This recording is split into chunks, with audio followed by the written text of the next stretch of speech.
the Oriente! From the Oriente! Everybody's hurt! Han Solo. I'm captain of the Millennium Falcon. Chewie here tells me you're looking for passage to the Alderaan system. Yes, indeed. If it's a fast ship. Fast ship? You've never heard of the Millennium Falcon? Should I have? It's the ship that made the Kessel run in less than 12 parsecs. Ooh!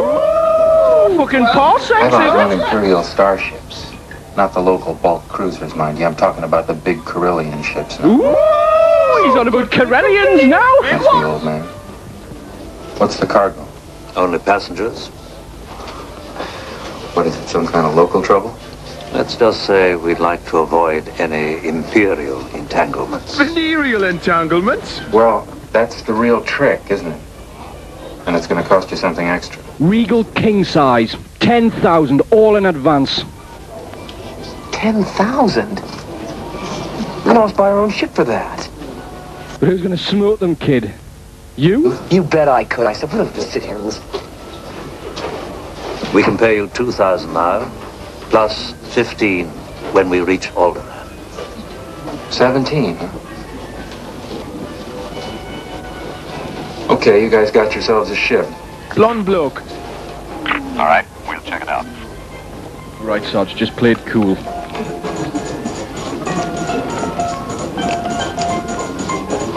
Sarge, you walking away, Sarge? Oh, for fuck's sake.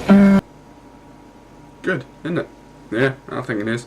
And let's face it, my opinion's the only one that matters these days. Remember that. But, things like these are incredibly popular on the internet. Changing things around, playing with genres and structures of current films. And that's incredibly popular these days. And really it always has been. Because the mainstream has picked up on how popular these kind of things are. And they make these spoof films, which in my opinion are often way better than the normal ones.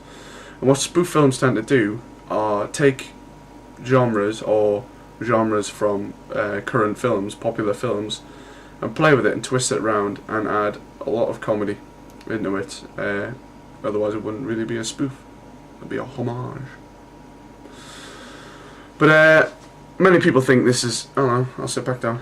Many people think this is down to things like Scary Movie, which is a spoof of things like Scream, and later on things like Saw and The Ring and things like that, which were very popular scary movies at the time and horror films. So they took them and took the storylines and mucked them around a bit and changed the characters around and made everything very comical. And by doing that, they were very successful in making the film Scary Movie, which its name in itself is a spoof. Many people think that spoofs came about with films like Scary Movie, but unless you're an idiot, you know that there were films like Airplane and Hot Shots and Hot Shots Part 2 and Loaded Weapon and things like that years and years ago, which tended to take the piss out of action films and things like that, which they proved to be incredibly popular action films and drama. And the films themselves are incredibly well made and do fit within the same genres. Hot Shot Part 2, for example, is an action film, an action comedy obviously, and that has explosions, guns, women, chases, more guns, more explosions, more women, lots of dramatic eye pans,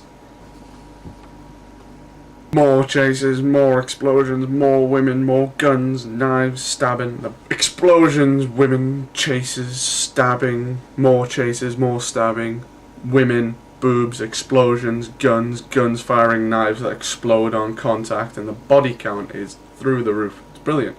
Great film. Still managed to fit it under a PG though, as it is a spoof and there is no actual blood, and people who die tend to die quite comically. They still die, so how's that PG? I'm not here to talk about the British Board of Film Classification though, so for somebody else sort that one out. In fact, email me, bobthemagicgoldfish@hotmail.com. Tell me the answer, please. So yeah, spoof films are very popular these days, ever since Scary Movie, really. There was a bit of a dull patch for many years, but then Scary Movie came out and reignited the genre itself, the genre of spoof films. Yeah, it's become a genre in itself, I'd say, and that's incredibly popular now, with films like Scary Movie 1, 2, 3, and 4 quadrilogy. Yeah, that's how popular that is. I've heard that there's a number 5 coming out, although since number 3 they kind of started killing it to death. Not Another Teen Movie was out, then it started to spiral downhill incredibly with things like Date Movie and Epic Movie. I heard there was one going to be a superhero movie. There's Meet the Spartans, which is the newest one out at the moment.